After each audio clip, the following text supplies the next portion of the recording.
Doctor साहब first of all kindly बताइएगा कि इसराइल जो है तन्हाई का शिकार, उसको किसी भी किस्म का बड़ा नुकसान पहुंचाने में नाकाम रहा, बड़े बड़े अटैक किए, मगर अभी भी जितनी तादाद थी फलस्तीन को रियासत के तौर पे तस्लीम किया जाए और इसराइल को जो है बैक एंड पे जाना पड़ेगा। पजीर हो रही है और इसराइल जो हमेशा से मगरबी दुनिया के सफारती और अस्करी तावन पर इन्हसार करता रहा है, अब बात है और के तौर पे तस्लीम भी कर लिया। और ये सिर्फ एक अलामती कदम नहीं है बल्कि एक अमली और सफारती पैगाम है कि मगरबी दुनिया अब इसराइल के बयानियों को तस्लीम करने पर तैयार नहीं है। अगर आप इधर देखें तो इसराइल की जो आलमी पोजीशन है वो हमें कमजोर होती दिखाई दे रही है और इस फैसले में इसराइल और एक तरह से आलमी फॉर्म्स पर जो दिफाई पोजीशन में धकेल दिया था इसराइल अब अपने जारहाना इक़दामात, गजा में इंसानी हकूक की जो संगीन खिलाफ वर्जियां हैं और तौसी पसंदाना अज़ाइम को आसानी से नजरअंदाज नहीं करवा पाएगा। ये तन्हाई जो है वो बढ़ रही है और आने वाले वक्त में मजीद यूरोपीय ममालिक जो है वो फलस्तीन को तस्लीम कर सकते हैं। और मगरबी ब्लॉक में जो दरारें पैदा हो रही हैं उसके ऊपर मैं इस बात के ऊपर निशानदही करना चाहूंगी कि ये भी एक हकीकत है कि मगरब अब यकतरफा तौर पर अमरीकी पॉलिसी की पैरवी नहीं करता दिखाई दे रहा और अमरीका जो है वो बदस्तूर इसराइल का सबसे बड़ा हिमायती है, लेकिन इसकी करीबी इत्तेहादी एक अज़ाब। डॉक्टर साहबा,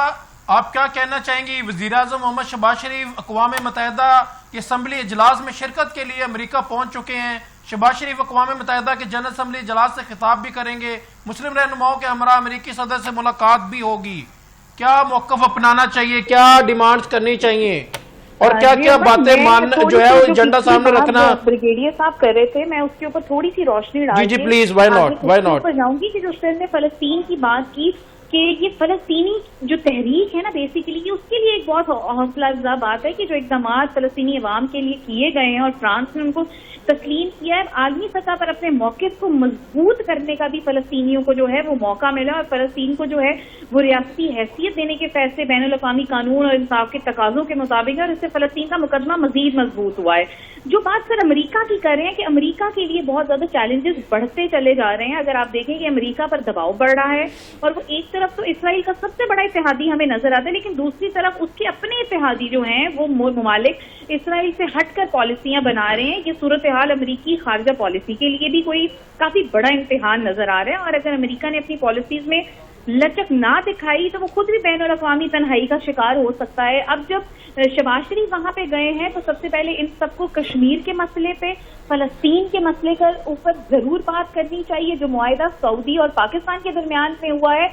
वो एक बहुत मजबूत कड़ी है कि पाकिस्तान को हर जगह पे भी बहुत ज्यादा अहमियत दी जा रही है और नवाज शरीफ जो हमारे वजीर-ए-आज़म पाकिस्तान है शहबाज शरीफ साहब और जो हमारे सिपह सलार है आसिम मुनीर साहब, आप उनको दुनिया के कोने कोने पे इस वक्त पजीराई हासिल करते हुए देख रहे हैं। तो मेरे ख्याल में अमेरिका में शहबाज शरीफ साहब का मौजूद होना इट्स पाकिस्तान की बहुत बड़ी जीत है कि पाकिस्तान को इनवाइट किया गया है और पाकिस्तान का मौक़िफ़ सुना जाएगा। वहां पे जो पाकिस्तान बात करेगा उसका वजन बहुत ज्यादा होगा। जो वजीर-ए-आज़म पाकिस्तान शहबाज शरीफ साहब बात करेंगे उसका बहुत ज्यादा वजन होगा। अब आप ये देखें कि पाकिस्तान ने जब से फलस्तीन पर बात करनी शुरू की, जब से सऊदीया ने इसके साथ दिफाई मुआहिदा साइन किया है, तब से पाकिस्तान की पोजीशन जो है वो और मजबूत हो गई। और आज जब अमेरिका के अंदर इतने सरबराहान आएंगे तो वहां पे पाकिस्तान जो है वो हमारे लिए बहुत फख्र की बात है कि हमारे वजीर-ए-आज़म जो है वहां पे खिताब भी करेंगे, डोनाल्ड ट्रंप से मुलाकात भी करेंगे और वहां पे जो जो उनका मौक़िफ़ होगा वो भी बयान करेंगे। और मैं समझती हूँ कि शहबाज शरीफ साहब को फलस्तीन के ऊपर, कश्मीर के मामले के ऊपर जरूर बात करनी चाहिए ताकि उम्मत मुस्लिमा का जो एक इत्तेहाद है वो खुलकर सामने आएगा। मिस अरशद मीर साहबा, आप क्या कहेंगी? ये ग्लोबल जो फुरटेला इस टाइम जा रहा है इसके बारे में, ये इमदादी पैकेज जो है ये भेजा जा रहा है, इसके बारे में क्या कहेंगी? ट्रंप से इसके बारे में भी बात करनी चाहिए जी, ट्रंप से इस एजेंडे पे भी बात करनी चाहिए आज शहबाज शरीफ साहब को या मुस्लिम ममालिक को। जो इस वक्त के अंदर लोग शामिल हैं जिसको मुश्ताक अहमद साहब लीड कर रहे हैं, मैं समझती हूँ कि ट्रंप को इस चीज की यकीन दहानी करवाई जाए कि जो ग़िज़ा, जो खुराक लेकर ये वक्त चला हुआ है और समंदरी लहरों के बीच में है, मेरे ख्याल में जो डोनाल्ड ट्रंप है उनको इसराइली नेतन्याहू को ये बात कहनी चाहिए कि जो काफिला आ रहा है उसके साथ मिलकर जो है वो फलस्तीनियों की मदद के लिए हाथ आगे बढ़ाया जाए। अगर